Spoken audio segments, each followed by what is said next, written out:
Hey, this is Coach Anderson from Mississippi Public Broadcasting Online, U.S. History from 1877 to present. Today we're going to pick up with unit number 14, The Rise of Modern America, and start with lesson number 6, the Obama presidency from 2009 to 2017, a historic presidency in the history of the United States of America. We'll begin by giving you the 2 unit focus questions as we always do. We won't answer them, of course, now, but we will, of course, at the end of the unit. The first one says, how has globalization affected the development of modern America?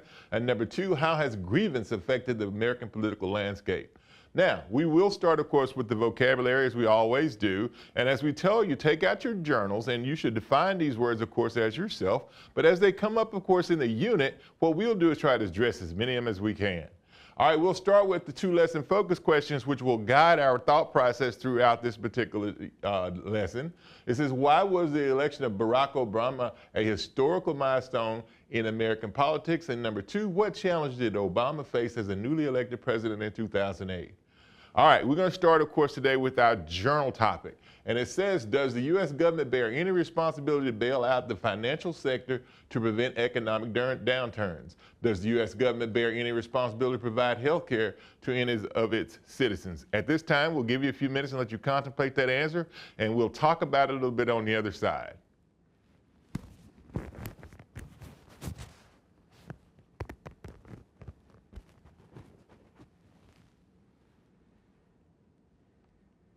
All right, you should have had enough time that you were able to go through, of course, and give those 2 questions a little bit of thought. And it says, does the U.S. government bear any responsibility to bail out the financial sector to prevent economic downturns? Well, that's a question, of course, that's been contemplated, since the emergence, of course, of the Democratic and the Republican Party. We're going to find that throughout our history, especially starting in 1877 or so, we're going to find there's going to be a different mindset when it comes to the Democratic and Republican Party in terms of what the responsibility the government, of course, has to its people. And it's going to be played out a whole lot more in 1930s when we have the Great Depression, and we're going to find the United States of America emerges a little bit more on the side of, the government, of course, being in a unique position, of course, to provide help when help is needed. Does the U.S. government bear responsibility to provide health care to any of its citizens? Well, we took on that responsibility in the 1930s, of course, with the passage of the Social Security Act. And we're going to find that throughout our history, when you have presidents, starting with President Franklin Delano Roosevelt with Social Security, of course, and then looking at LBJ with the creation of Medicaid, and then, of course, President Obama, who we'll talk about today, and the creation of the Affordable Care Act.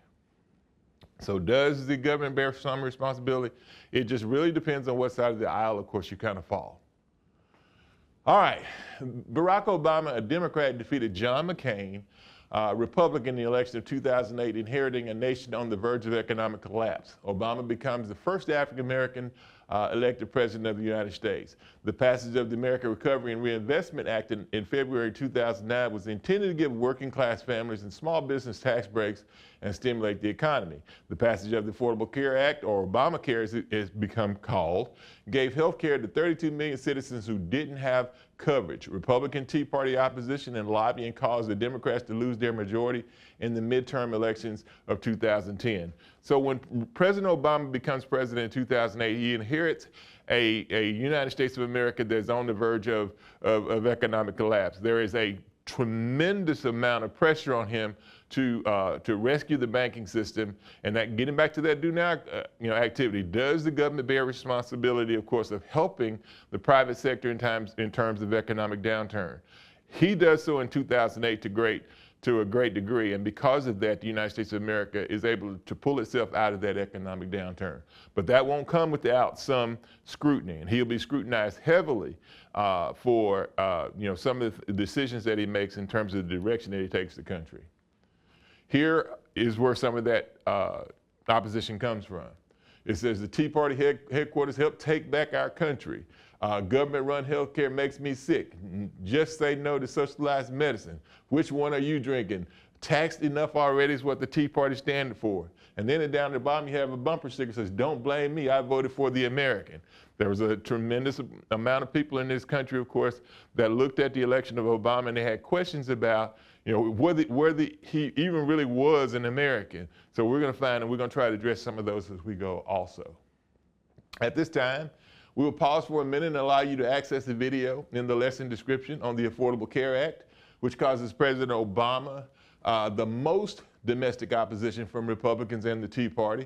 We want you to watch the video, complete the activities that accompany it, and upon completion, convert your work into a PDF file and turn it into your teacher to be graded. Good luck.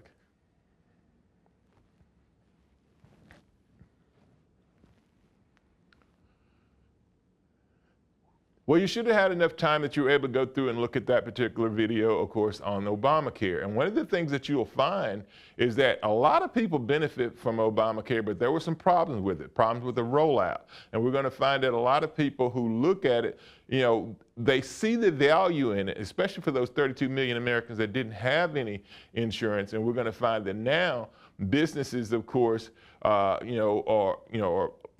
are a tremendous part of this particular plan, help 32 million Americans, of course, to get coverage. But that won't come without criticism, of course. All right, Obama's struggles. Now, we told you there was a lot of opposition to him. So let's talk a little bit about that opposition and where it comes from. Obama's first term was plagued with increased spending, a rise in national debt, and taxes, issues that drove the Republican and the Democratic Party farther and farther apart, increasing partisan politics. The Supreme Court in Citizens United versus the Federal Election Commission in 2010 liberalized campaign finance, and more corporate and private money made its way into politics. Obama faced increasing scrutiny from the right and a television reality star named Donald Trump, who questioned Obama's citizenship, leading to the birtherism movement, and questioned his right, of course, to be president of the United States. And it makes Donald Trump very, very popular with the right. The Supreme Court also attacked the Affordable Care Act, ruling that people couldn't be compelled legally to buy insurance. So Obama, and you're talking once again about some of that criticism that he faces. On the left over here, you see where they say this was a campaign that was started by Steve Bannon, who becomes one of Donald Trump's advisors, of course, during Trump's first term. And one of the things that it says, Obama, where's your papers? Because once again, the one thing that Donald Trump did that made him very popular is he questioned the legitimacy of whether or not Barack Obama was a citizen of the United States of America. And here's another billboard that you see, where's the birth certificate? All right, Mitch McConnell and Merrick Garland. Now, the unpopularity or the scrutiny that President Obama gets is not just relegated to him. We're going to find that Republicans, of course, in 2010 will win control, of course, of the Congress. And we're going to find that because of some of the control that they exert, some of the things that President Obama would like to get done, he can't get done. And that's where Mitch McConnell, who's going to be the Senate Majority Leader, and Merrick Garland, who is a judge that's going to be nominated by President Obama to become a Supreme Court justice, won't even get a Senate hearing. Social media democratized the media, and anyone with an account could share their views. Misinformation, alternative facts becomes a huge problem as unsubstantiated claims were largely left unfact-checked. Bloggers and internet personalities could shape a narrative that outlined their views. Partisanship described Obama's second term, and little got done over the legislative gridlock in the Congress. And even Obama's recommendation to the Supreme Court, once again, Merrick Garland, was denied a confirmation hearing by the Republican-controlled Senate and the Majority Leader, Mitch McConnell. All right, that gets us to the lesson focused questions, of which we have two. It says, why was the election of Barack Obama a historical milestone in American politics? And what challenges did Obama face as the newly elected president in 2008? Well, it's very easy to identify what the first one was. President Obama is the first black president. He's the first president to utilize social media to get out his message. He presented a message of hope and change, and his presidency was a symbol of national healing to end the race question in America.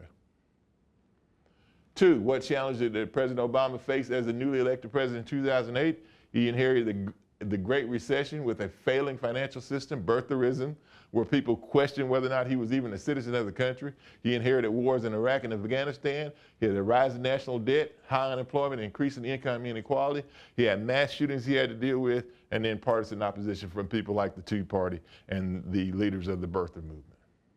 All right, what we hope to do is give you some insights as to the challenges and some of the successes, of course, of President Barack Obama, who becomes president at a very difficult time in the history of the United States of America, because we're looking at the Great Recession that most people thought would turn into the Great Depression, another Great Depression.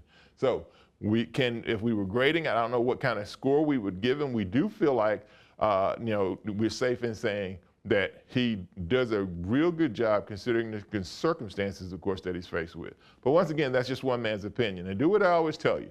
Don't take my word for it. Do your own research, draw your own conclusion. And with that, this is Coach Anderson from Mississippi Public Broadcasting Online, U.S. History from 1877 to present, and we'll see you next time.